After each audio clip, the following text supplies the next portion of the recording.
Les voy a proponer una apertura editorial con números que no son pandémicos o en todo caso podrían referirse a otra pandemia. Y nos vamos a animar a pesar de que acumulados numéricos, ya saben ustedes, creo, a esta altura en radio son o suelen ser muy complicados. A veces discutimos con Heller en torno de esto. Pero el tema lo amerita. Y tiene que ver con si hay una deuda externa que no vemos. Repito, ¿hay una deuda externa que no vemos? En una columna, en un artículo de hace poco, de fines de diciembre del año que acaba de irse, el colega Raúl de la Torre, el Rulo de la Torre, para los amigos, se hace esa pregunta, pero a la vez se la responde. Y la respuesta es positiva. Y los números no son demasiado pesados de asimilar. Más bien son sencillos.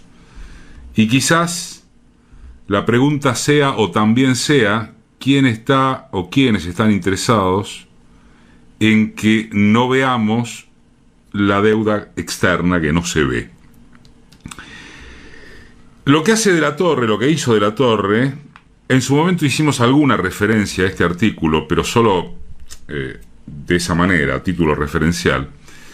Lo que hace De la Torre es tomar el balance comercial de los bienes y servicios, lo que entra y lo que sale, para decirlo muy silvestremente, en casi 2 años del gobierno actual, hasta octubre del año pasado.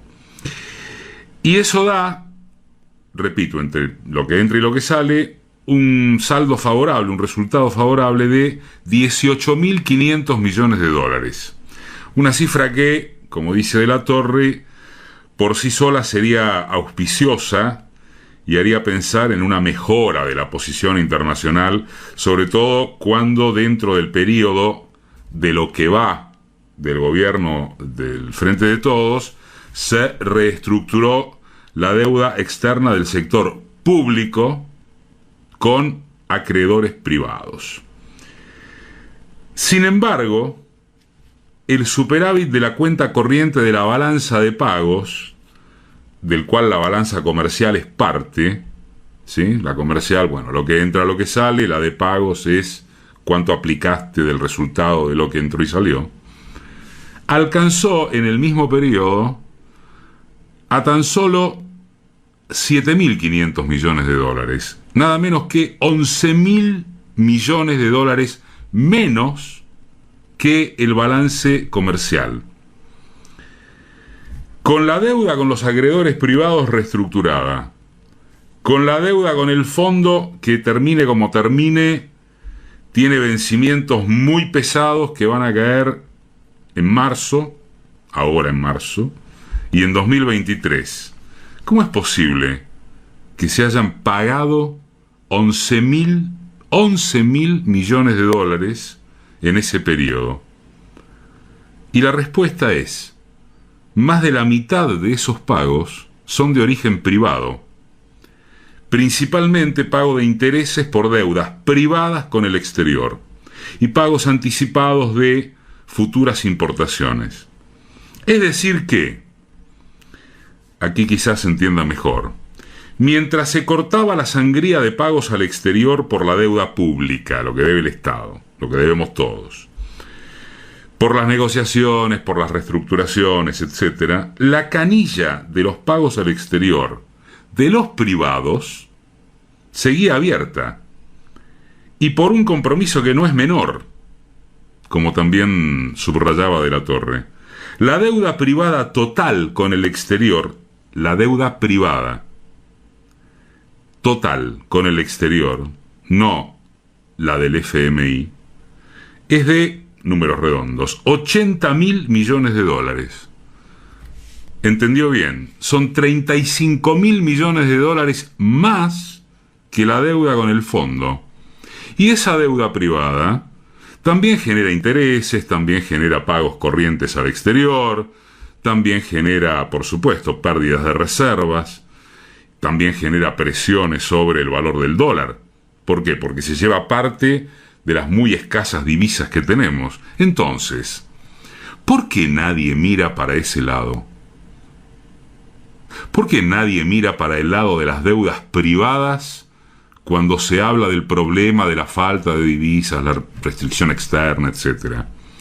Si no se vigila esa pérdida por esa canilla de salida de divisas, que más que un goteo, como dice De la Torre, es un chorro y permanente, y con el aumento de las exportaciones no va a alcanzar para resolver los problemas.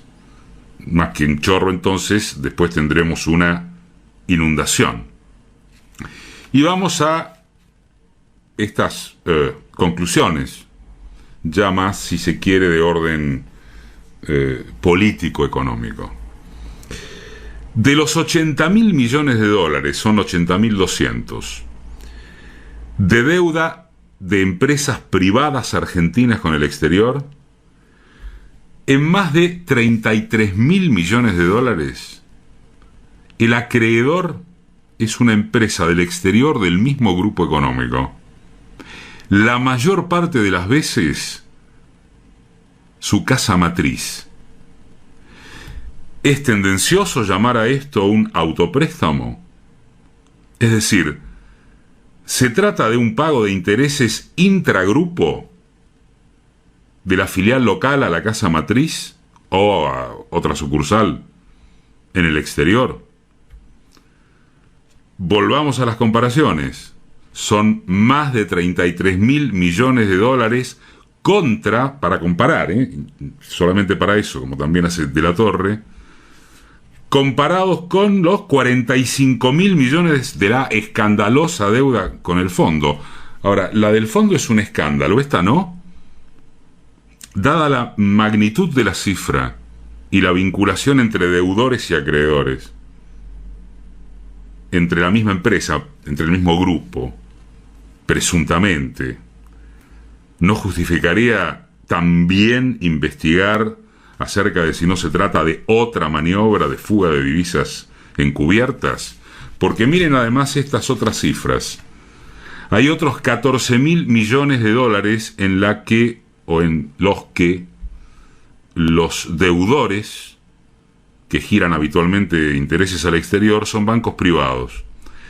Y hay otros 15.000 millones, seguimos hablando de deuda de privados, no del Estado, que pertenecen a grandes exportadores, unos y otros, integrantes de una cúpula empresaria que inciden y que presionan sobre el gobierno y sobre las políticas públicas. Tienen deudas comerciales y financieras que generan uno de los flujos principales para que se vayan las divisas del país. No se desendeudaron, sino que siguen manteniendo o aumentando la magnitud de sus deudas. Y entonces se vuelve a formular la pregunta que encabeza esta inquietud del colega De la Torre, que tampoco rebote tiene, ¿no? Porque de esto no se habla. Cuando faltan divisas y se enfrentan desequilibrios en los que muchos se escudan para reclamar una devaluación, nadie mira para este sector privado que tiene puerta de salida al exterior sin llave. La deuda externa que no vemos.